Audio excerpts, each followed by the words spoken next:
Thank you to the panel. I appreciate your patience. There have been, as you know, votes and other issues happening in other settings.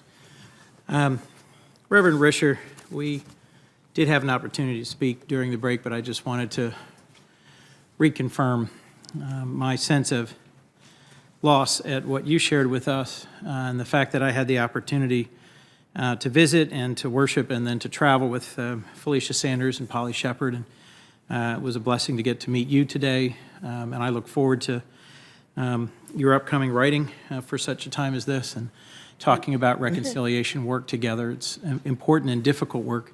And I wanted to start, if I could, by asking both you and Mr. Canterbury, with whom I've had the honor of working on other issues, about background checks in particular.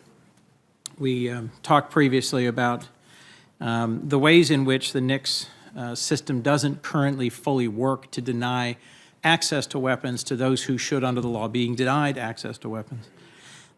Senator Toomey and I introduced a bipartisan bill in the last Congress, the NICS Denial Notification Act, that would make a simple improvement to how we enforce our current laws.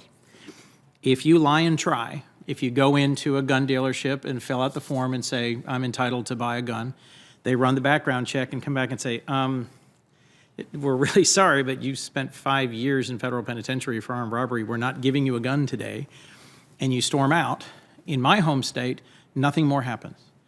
In his home state, because the state police conduct that NICS notification, they know that they can now go have a conversation with you about for what purpose were you purchasing this weapon. This bill, if it were to become law, would require notification, simple notification to a state or local law enforcement contact.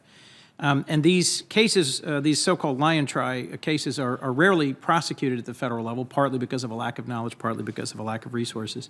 Mr. Canterbury, I'd be interested, I'm grateful for what I understand is the FOP's support for the concept in the bill. I wondered if you'd be willing to advocate with Attorney General Barr, should he be confirmed, for the resources to enforce lie and try laws and to make sure that our NICS system is working as it should. Absolutely. We've been very critical of the lack of resources for the NICS system and the fact that a lie and try normally goes without prosecution. So, we've supported that bill in the past. We're with you and Senator Toomey on that. And obviously, with that will come the necessary appropriations and authorization to enforce. That's our hope. Reverend Risher, would it have made any difference in the Dylan Roof case if he'd been denied the opportunity to purchase a weapon? Yes, it would have made a difference. I believe if he was not able to secure his gun at that particular day, that maybe the tragedy in Charleston may not have happened. One of the things that we're up against is the 3-day waiting period that I know that needs to be expanded in order to be able to have a complete background check. And I think things would have been different if those things were in place at the time he bought the gun. Thank you, Reverend. As the co-chair of the Law Enforcement Caucus, I intend to work in this Congress, as I did in the last, to try and find ways that both parties can support that would strengthen law enforcement and our system of denying access to weapons to those who shouldn't have them. Professor Kinkoff, if I might, there was some vigorous back and forth about the unitary executive theory. We could have a very long conversation about this, but I'm just going to ask a focus question. Tell me specifically, the unitary executive theory is just that it's theory. It's not currently the law of the land. Am I right about that? That's correct. In fact, the Supreme Court has rejected it repeatedly in every case, beginning with Humphrey's executor. Yet you suggested that if we were to have an attorney general with a very expansive view of executive power, it might have some negative implications, and it might have some negative implications that would have some current relevance. Could you just explain that just a little bit more? My superficial and ill-informed view of this is that the founders did not actually say all executive power is given to the president, that it was the executive power, and then there are examples of ways in which executive power is actually shared with other branches. Historically, I don't want to get into a wonderful law nerd fight, but I'm interested in what are the practical implications if we have an attorney general who has a very broad and expansive view. My predecessor, Senator Biden, when he was Chairman Biden, although he was very complimentary of Mr. Barr, did express real concern about how broad his executive power theory was. Right. So that reading of the executive vesting clause was argued by President Harry Truman in the Steele seizure case and specifically rejected by the Supreme Court. But that didn't kill it. It keeps coming back. Lawyers in the Justice Department, earnestly believing in it, applied it in the torture memo most infamously. So it's something we keep hearing. And the torture memo is a good example in the sense that it illustrates that much of what the Justice Department does never gets into court.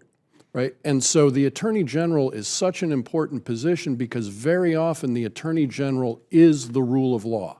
It is only the Attorney General's willingness to not only stand up for what the Constitution says, but to recognize what the Constitution actually says. I have no qualms about William Barr on the first score. It's on the latter that I have real trouble. And so the Attorney General is a crucially important figure from that standpoint for issues we can't even begin to contemplate and we may never know about. But as to issues we do know about, that we can be quite certain, and even issues that may end up in court one day, that role is crucially important. Suppose the president decides he wants to tell the Federal Reserve how to run monetary policy. Now, that's something that might end up in court. But the Myers case, sort of the first case of the modern approach to the president's removal power, is a case where Woodrow Wilson fired Frank Myers, the postmaster first class in Portland, Oregon, right, while he was president. His presidency ended in 1921. The Myers case was decided by the Supreme Court in 1927. Can you imagine 6 years of a cloud hanging over the independence of the Federal Reserve?